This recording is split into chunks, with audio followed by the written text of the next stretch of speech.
This week, the Trump administration launched legal action against sanctuary jurisdictions, conducted extensive military operations against Iran, and prepared expanded support for Israel.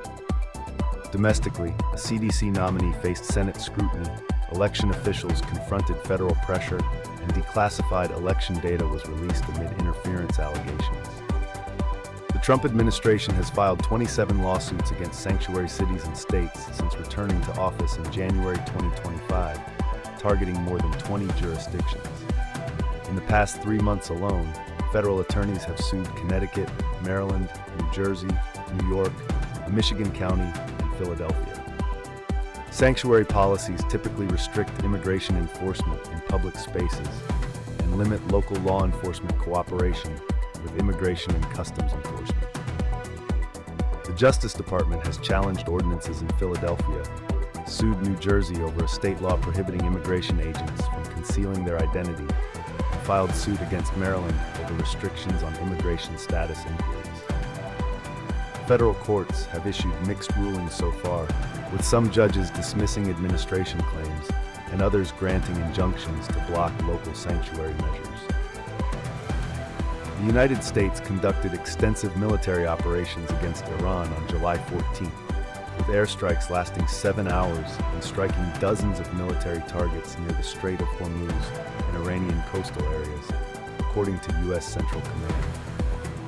On the same day, the Trump administration reimposed a naval blockade against Iranian ports and announced new sanctions targeting an Iranian oil tycoon and more than 50 individuals, companies, and ships linked to Iranian financial networks. Admiral Brad Cooper reported that Iran had attacked 7 commercial ships over the preceding week, with nearly a dozen civilian crew members killed, injured, or missing. President Trump indicated the military campaign will continue, stating strikes may target Iranian bridges and power plants as soon as the following week.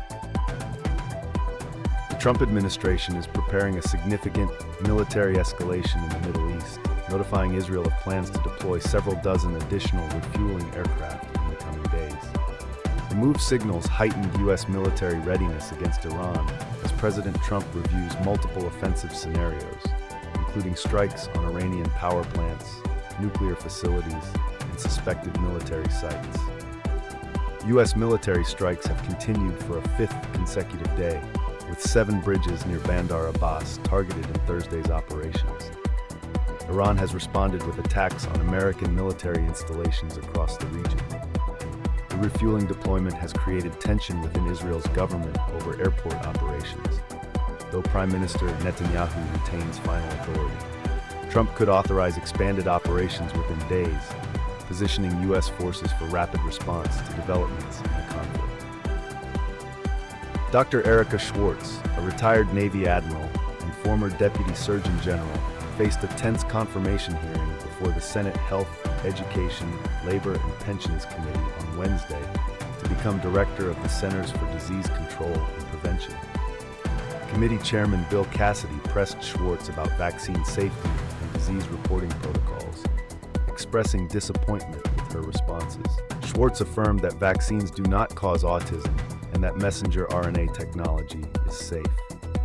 However, she appeared evasive when questioned about the Trump administration's decision to make cyclosporiasis reporting optional in July 2025, which Senator Patty Murray noted had affected thousands of cases.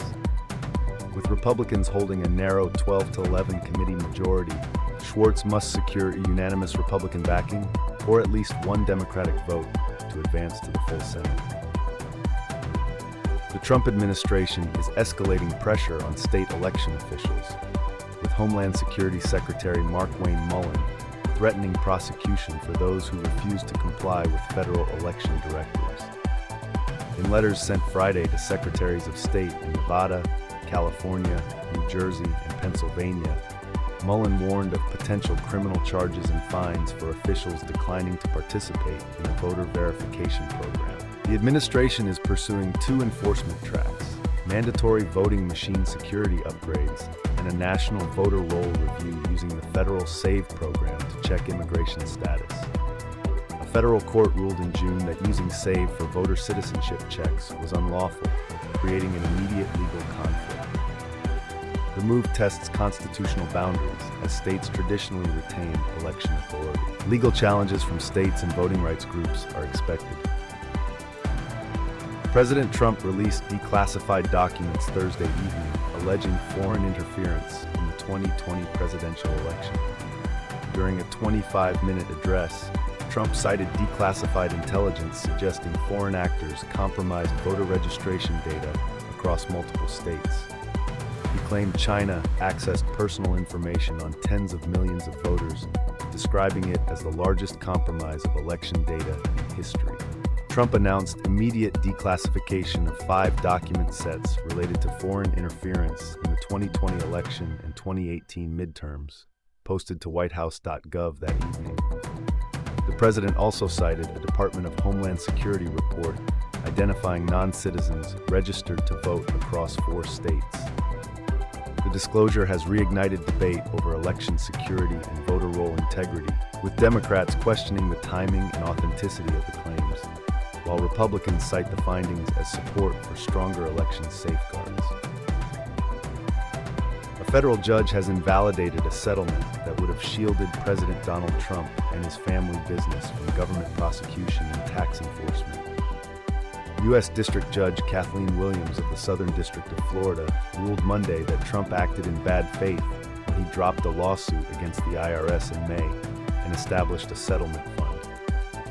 Judge Williams found that Trump, his sons, and the Trump Organization used the presidency to manipulate the judicial process and improperly secure immunity from federal prosecution. The judge prohibited Trump from referencing the settlement in any proceeding and ordered him to reimburse court-appointed attorneys' fees. She also referred Trump attorneys to the Florida bar for possible disciplinary action. The ruling underscores ongoing legal tensions over a sitting president's use of executive power in litigation involving personal interests. The Trump administration has reinstated its public charge rule, which denies permanent residency to immigrants who use government benefits, including Medicaid, food stamps, and housing vouchers. The policy takes effect September 18th. Green card applicants must now demonstrate they will not become financially dependent on the government through individualized assessments. U.S. Citizenship and Immigration Services says the rule restores the principle that immigrants must support themselves.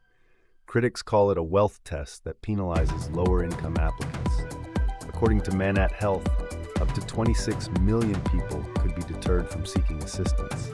Roughly half of them U.S. citizens in mixed-status households. The Migration Policy Institute estimates only about 167,000 people could actually be found ineligible for green cards based on benefit use. Legal challenges are widely anticipated when the rule takes effect in September. The Department of Homeland Security has ordered Immigration and Customs Enforcement to halt vehicle-related enforcement stops following 2 fatal shootings. On Monday, federal immigration officers shot and killed a 26-year-old Colombian man with legal status during a traffic stop in Biddeford, Maine. That incident came one day after officers fatally shot a 52-year-old Mexican national during a traffic stop in Houston, Texas on July 7. DHS acknowledged neither man was the initial target of the enforcement activity. According to a Guardian investigation, federal immigration agents have been involved in at least 21 shootings since the current enforcement push began, with at least 10 fatal before the Maine incident. The Congressional Hispanic Caucus has scheduled a field hearing in Houston for July 24th to examine the shootings and ICE enforcement practices. President Donald Trump announced Monday that he recommends South Carolina Governor Henry McMaster appoint Darlene Graham Nordome, the sister of deceased Senator Lindsey Graham, to serve as interim senator. Graham, 71, died over the weekend from an aortic dissection stemming from arteriosclerotic cardiovascular disease, according to preliminary findings from the District of Columbia's medical examiner. South Carolina Republican Senator Tim Scott endorsed the suggestion, saying there is no one better who understands Lindsey's love for family, state, and country. The interim appointee would hold the seat through early January. Governor McMaster is scheduled to announce his appointment decision at a press conference Monday afternoon. A special election on August 11th will determine the Republican nominee, with a potential runoff on August 25th if necessary. The Trump administration has narrowed the legal definition of harm under the Endangered Species Act, removing habitat destruction from protected categories. The rule, announced July 10, 2026, reverses a regulatory interpretation in place since 1975 that treated significant habitat degradation as prohibited harm, even when no animal was directly killed. That position survived a Supreme Court challenge in 1995. Interior Secretary Doug Burgum cited biotechnology advances, including partial de-extinction efforts, as justification. Conservation groups plan to sue, arguing the change contradicts the statute and prior court rulings. The rule takes effect immediately without environmental impact analysis. Hundreds of Canadian wildfires are pushing hazardous smoke across the United States, triggering air quality alerts from the Midwest to the Mid-Atlantic. President Donald Trump responded by threatening Canada with additional tariffs, accusing Ottawa of willful negligence in forest management. Trump stated the United States is being invaded by polluted air and said he plans to call Canadian Prime Minister Mark Carney to demand an explanation. On Friday, Detroit recorded the worst air quality of any city in the world according to IQ Air data, with Chicago ranking second worst and New York seventh. 4 Republican U.S. representatives sent an open letter demanding action. Canadian officials pushed back, pointing to $12 billion invested in forest management, and noting that many fires were sparked by lightning following sustained heat and low rainfall in late June. That's the week from the American Star News.